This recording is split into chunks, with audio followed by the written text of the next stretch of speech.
Bývalá poslankyňa Anna Belousovová sa pustila do prezidenta Pellegriniho za odmietnutie referenda o protiruských sankciách, no tvrdí, že hlavnú vinu nesie vláda.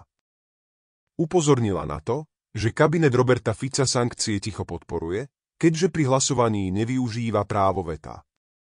Dokonca schválil zákon, ktorý zavádza trestný čin za ich porušenie. Belousovová vyjadrila sklamanie z konania vládnych politikov. Ak nechcete prísť o najnovšie správy, odoberajte kanál Slovensko v politike.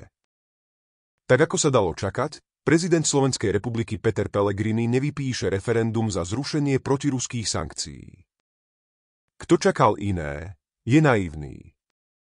Tiež nebolo žiadnym prekvapením, že pri odôvodnení svojho rozhodnutia sa snažil presmerovať výhybku prípadných negatívnych reakcií na predsedu vlády Roberta Fica. Popravde mal aj pravdu. Prečo by si to mal zlíznúť za všetkých, keď je pravda, že sankcie musia byť prijaté jednohlasne a teda by stačilo, keby predseda vlády Robert Fico, respektíve iný ním, či vládou poverený zástupca by hlasoval proti. Ale vtip je v tom, že oni to nerobia. A tak sú ďalšie a ďalšie balíky sankcií sú prijímané jednohlasne. Dokonca táto vláda prijala zákon, že porušenie týchto sankcií bude onedlho trestný čin. Ešte raz pre nechápavých. Zákon navrhla a prijala táto vládna koalícia v dojemnej zhode s opozíciou. A záver? Robia si z vás bláznov.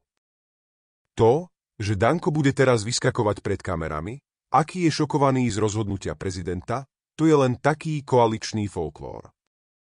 Som veľmi sklamaná. Už mám niekdy dojem, že rozdiel medzi touto vládou a vládou progresívnych liberálov je asi len v tom, že nám tu po uliciach nepobehujú rôzni úchyláci s holými orgánmi. Trochu málo na moje očakávania.